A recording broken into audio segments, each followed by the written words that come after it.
Your cat just walks past you like you don't exist. You called its name twice. It blinked, stretched, and left the room. You feed it. You clean up after it.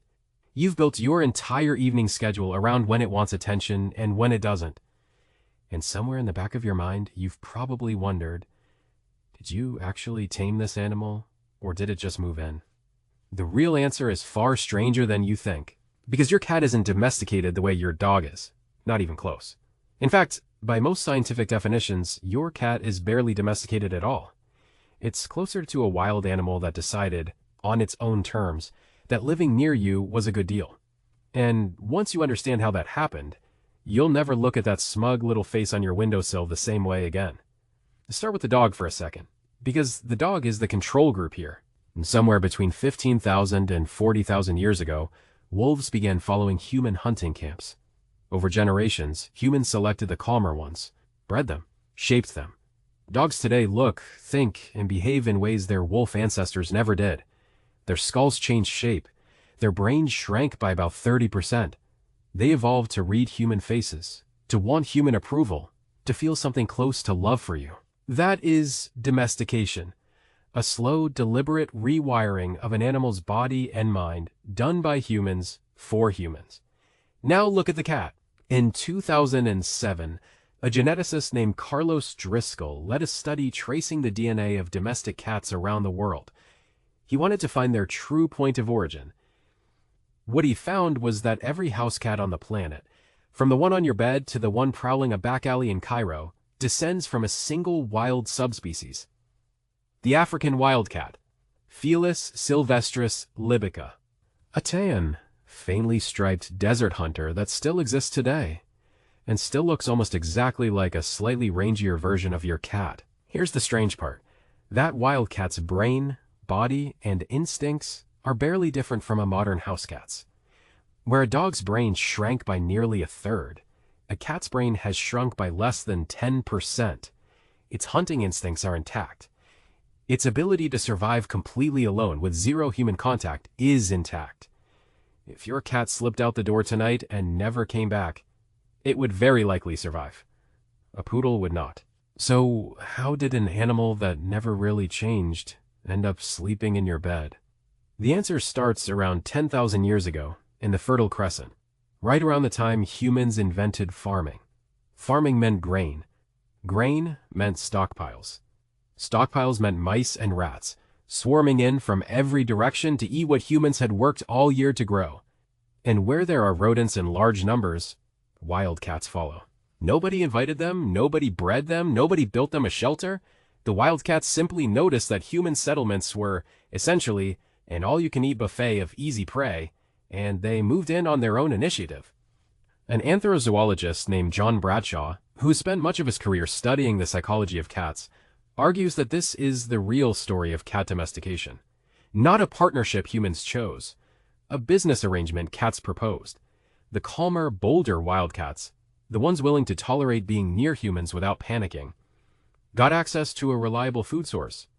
The nervous ones stayed in the wild. Over generations, the population living near people simply became the population that could stomach living near people. That's not the same thing as being bred for obedience. That's an animal self-selecting for tolerance, not affection. And there's physical proof this arrangement is ancient. In 2004, an archaeologist named Jean-Denis Vidian uncovered a grave on the island of Cyprus, dated to roughly 9,500 years ago. Inside it, a human skeleton. Right beside it, deliberately placed, a cat skeleton. Cyprus has no native wildcats. Someone brought that animal there, on a boat, on purpose. Which tells you something remarkable. Humans weren't just tolerating cats by that point. They valued them enough to carry one across open water. But notice what that grave doesn't tell you. It doesn't tell you the cat was bred to be smaller, or friendlier, or shaped to serve a task the way a sheepdog was shaped to herd. It just tells you a human liked having a wild hunter nearby. And the wild hunter apparently didn't mind sticking around. That imbalance never really went away. Think about what you actually get from a cat. Compared to almost every other domesticated animal in history, a cow gives milk, a chicken gives eggs, a horse gives labor, a dog gives protection, retrieval, companionship on command. Every other domesticated species does something. Cats mostly just exist near you, and you find that you don't mind. Some researchers call cats only semi-domesticated for exactly this reason. Unlike dogs, cats were never selectively bred by humans for specific traits until very recently. And even now, most house cats worldwide still choose their own mates, still hunt on instinct, still can, and often do, return to a feral existence within a single generation. There's a term for cats that live entirely outside human care while still being the same species as your pet. Feral. Not wild, not domestic. A third category that barely exists for any other animal humans keep. So when your cat ignores you, it isn't malfunctioning. It isn't failing to bond the way a dog would. It's behaving exactly like an animal that was never fully rewired to need you in the first place. Its ancestors didn't evolve to please humans. They evolved to tolerate humans, just enough to get fed. And that changes the emotional math of everything your cat does. When your dog runs to the door when you get home, evolution built that response over tens of thousands of years of selective breeding for exactly that kind of devotion. When your cat curls up on your lap, purring, choosing to be near you when it has 100 other places in the house it could be, that's not a switch that was bred into it. That's closer to a wild animal making an active decision every single time. Which, if you think about it for a moment, is a stranger kind of compliment than anything a dog can offer. A dog was shaped to love you. A cat, an animal that could survive perfectly well without you. One whose brain never got rewritten. One that still hunts on your carpet at 3 in the morning out of pure ancient instinct. Sometimes chooses to sit down next to you anyway. So the next time your cat walks past you like you don't exist, remember what that 10,000-year-old arrangement actually was. You didn't tame a wild animal. A wild animal walked into your house, decided the food was good, and never really left. If you watched this video up till this point, it probably means you enjoy learning about human biology, psychology, and evolution. Follow this channel to support it and keep videos like this showing up in your feed.